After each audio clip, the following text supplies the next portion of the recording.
Hey,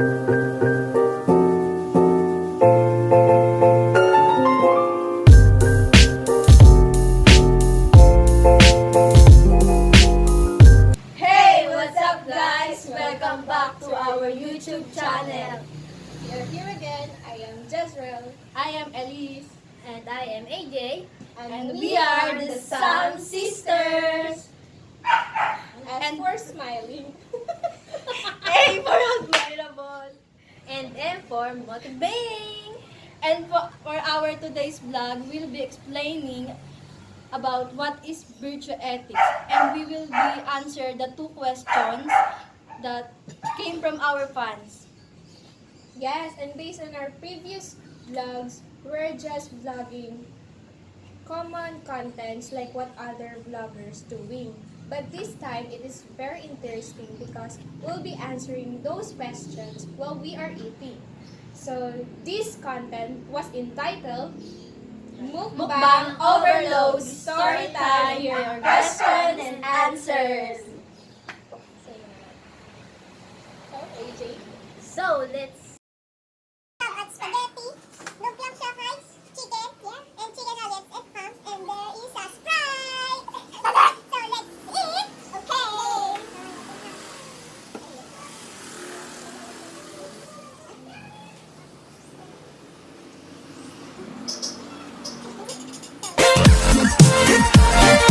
I could swear that I'm fading. I think I'm losing my sight. I swear I'm hitting the floor. I could swear that my stomach just sunk a meter. I'll be dead if I take any more. You make me feel kinda bad, kinda good, kinda everything, yet it doesn't feel like it should. You make me feel kinda wrong, kinda right, kinda anything, and I would change it if I could.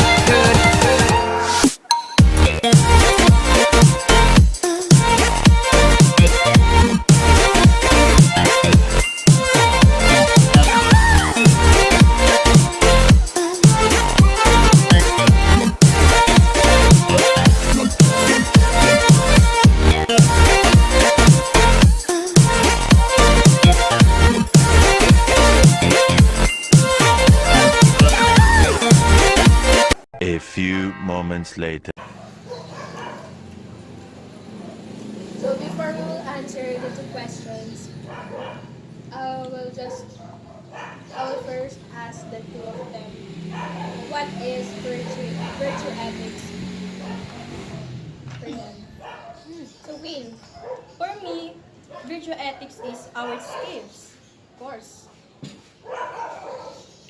AJ, what's virtue ethics? for me is civilization depends on honest communication.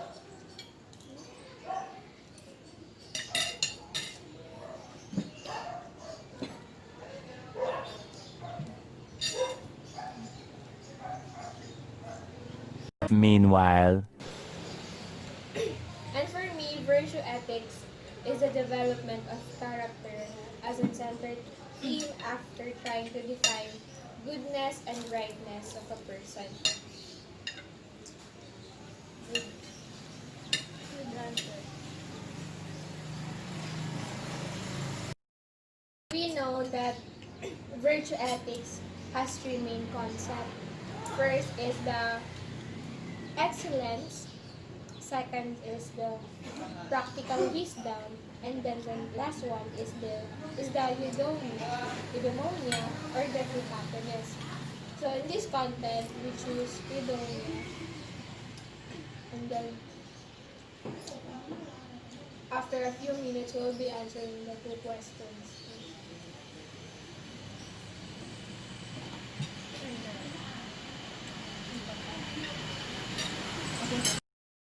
The importance of learning virtue ethics is to help ourselves as well as others until it became our nature. Yes. And I have chicas. Um, when I was child, my parents always taught me to be good, like helping other people until I adapted to myself. And then boom, that's who I am now. someone who needs help, I do it voluntarily. And I shared to all of you what I learned from Ma'am Mercadera, that virtue ethics is our skill or excellence. And yes, that's true. Um, as I mentioned earlier, when my parents taught me about virtue, I have been accustomed to it until now. How about you, AJ? How important virtue ethics for you? So, for me, the importance of value is hard to good is but is extreme important despite that you can help people perceive value. So they will care about it and want it to flourish or protect it. So if they do not perceive value, that same thing could easily wither away, ignore and not notice. In some cases, throw away, people generally notice value in something when they notice Exactly. their lack without it. Is that all? For me, virtue ethics is so important because it is different from other theories. Different in a way that it does not look at our actions, but it looks at the qualities which makes us a good person, or having a virtuous character or a good virtuous character. It also leads us and help us to develop our own skills and to evaluate these skills in our daily activities, our actions and decisions in life. So that's the importance of virtue ethics for us.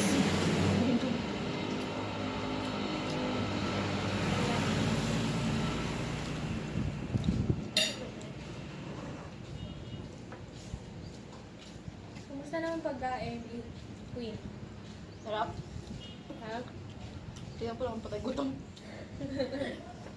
Masarap daw. Sino gutom? Sige.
One hour later.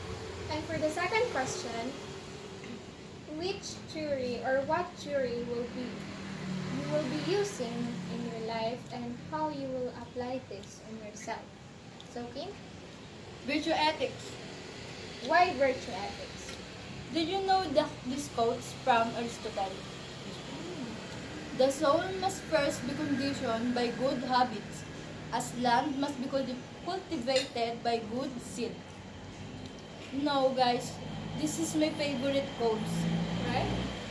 This because this is reflect in my life, because it really happens in our lives, not only myself. So I shared what I have experienced, that when you really do good to others, it produces good consequences. And I remember before, some people tell stories about me to their friends. And everything they said is a good words.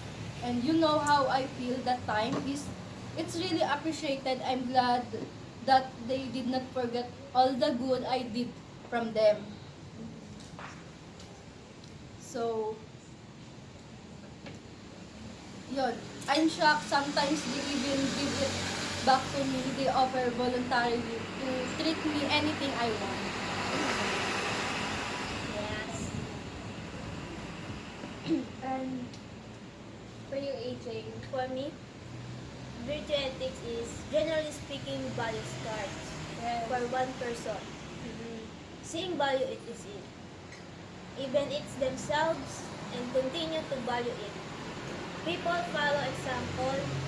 When value has been placed, people are willing to pay in time, energy, and money to keep but a value. So, value is extreme, important even truth. It is not easy to measure. Yeah. Is that all? Um, and for me, the theory that I will be using from now on is virtue ethics. Virtue ethics because I can apply this on myself. Because as a person, determining our own behavior or characteristic is very important. Because it helps us to know when we will be considered as forward or when we will be considered extreme that can make other people uncomfortable with us. So as a future nurses, we can also relate this in our daily hospital settings. Like for example, our doctor advise us to take the appropriate amount of medicine to our patient. So we will do our best to administer an appropriate amount, not too much and not too little. This serve as the golden mean to us because it helped us to build our balanced behavior, and but it also helped us to use this balance on our own not just at our own happiness, but it serves as a golden means for us to share this happiness not just in ourselves but also in others. So for the last thing, so we choose this mukbang because So, I explained why mukbang is our choice. Pinili po namin yung mukbang kasi it's related to eudaimonia. Eudaimonia means happiness. So, we know that one of the people's happiness are foods. yes, yes, yes. We decided to do this Yeah. vlog. Yes. Food is our happiness and satisfaction. And we can relate this in our topic, virtue ethics. Ethics. And that's all for our today's vlog.